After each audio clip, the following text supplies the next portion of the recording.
Good morning, Spartans. Happy Tuesday, April 26th. I trust that you were able to finish up the documentary on Russian reforms yesterday and complete the Chapter 5 reading guide for today. Step number 1 here will be to turn in that reading guide for Chapter 25. You do not want to lose points if you do not have to. So at any point in time here, if I tell you to go and do something in the video, that's your cue to pause the video and go and do that. So what you should do right now is pause the video, make sure that Chapter 25 reading guide is submitted. All right, we don't want to lose points on that. Today, after you're done turning the Chapter 25 reading guide, today we'll talk about the Austrian-Hungarian Empire, how and why it splits, nationalism. And then we'll talk about the conflict over the Balkans region of Europe.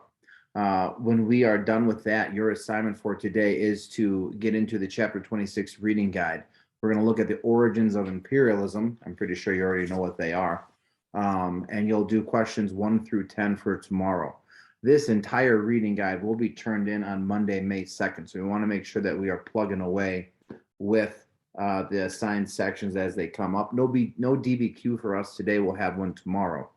But Chapter 25 reading guide should be turned in. And as soon as that's done, grab your notes or whatever it is that you are keeping notes on and go ahead and start getting these things down.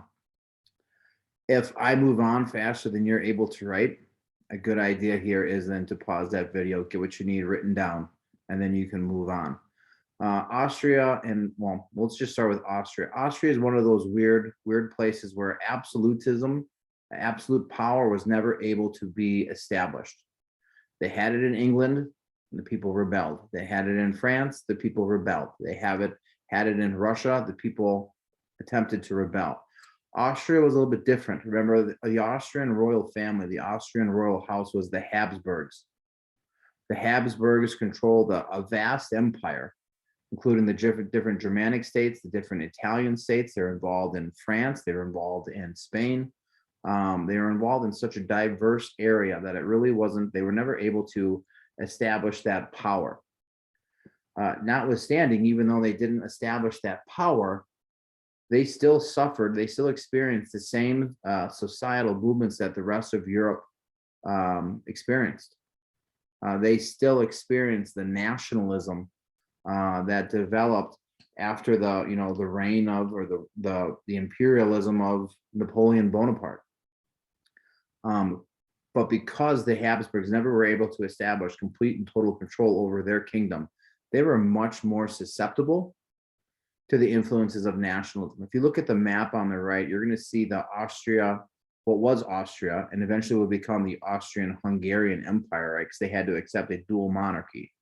You see a large variety of people. You've got your Austrian Germans, and you have got your Hungarian Magyars, all right? But then there are just a bunch of different little ethnicities that fill up their empire.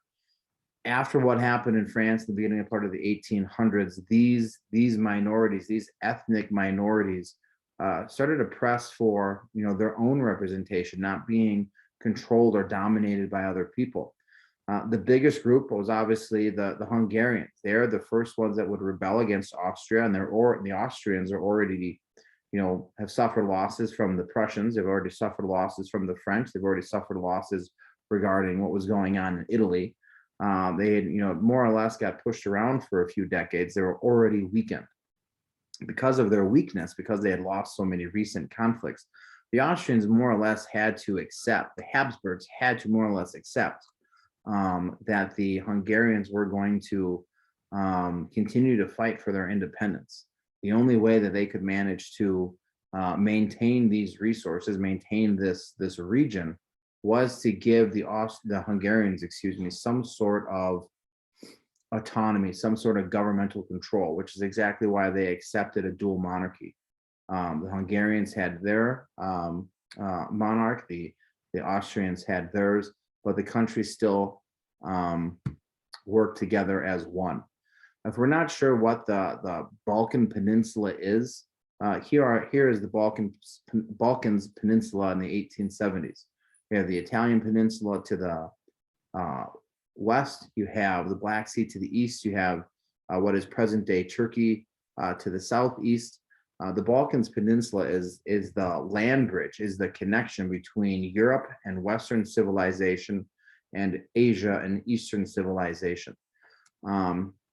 This will be the area of our focus for the next couple of units here, the last units of the school year, actually. It's this concept of nationalism, and what we'll get to here later, imperialism, that keeps this area the center of focus. The Austrians are trying to maintain control. The Austrians are trying to maintain influence of this region. But all of these different minority groups, which you see that are a part of the Austrian Empire, want independence. Then we're going to have this presence of foreigners, for example, the Russians. The Russians are going to get involved in this region, even though they have no claim to it. One, for economical reasons, right? They want to be able to trade. They want a warm water port. We've already talked about that.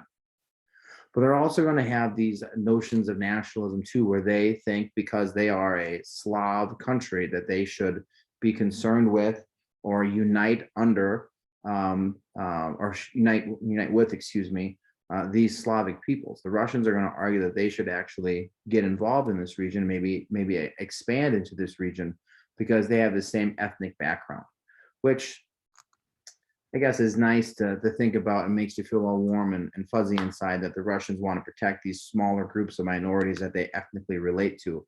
But we all know that it's really not the case. What they're involved in here and why they're involved in this region is for economic opportunity.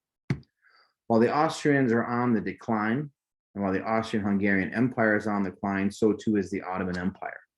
Okay, you can see the extent of the Ottoman Empire between Europe, the Arabian Peninsula, and North Africa.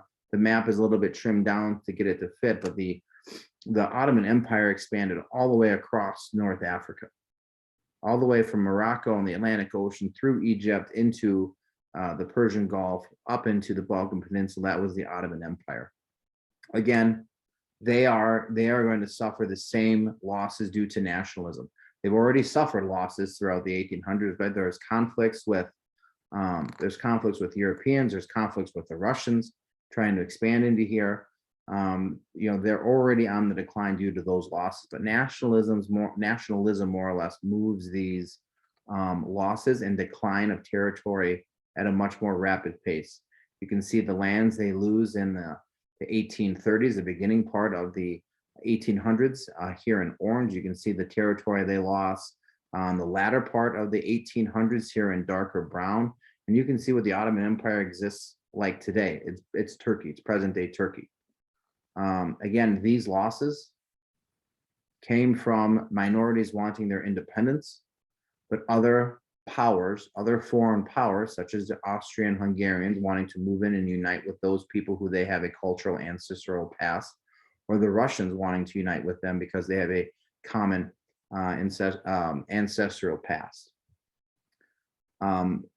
What will happen here with this region is this press for nationalism, these minority groups wanting independence, and then other powers, other world powers wanting to expand for economic purposes. The Russians want a warm water port. The Austrian-Hungarians and the Russians want to unite with people who have a common ancestral past, and then not to mention both of them want markets. They want the region to sell their manufactured goods to. What will happen here during this conflict is someone really important will be assassinated in a parade in Sarajevo, and the conflict over this region will lead to the beginning of World War I, which we'll get to after imperialism. That's all I have for notes today. Again, chapter 25 reading guide turned in. Hopefully you have these notes down. It's a good choice to do if you haven't figured it out yet. Most of my tests come from the notes. And then finally, what you guys are cranking on now is a chapter 26 reading guide. You are doing questions 1 through 10 for tomorrow. Hope you're all doing well. Keep taking care of business, and I will see you guys next week. Until then, go Spartans.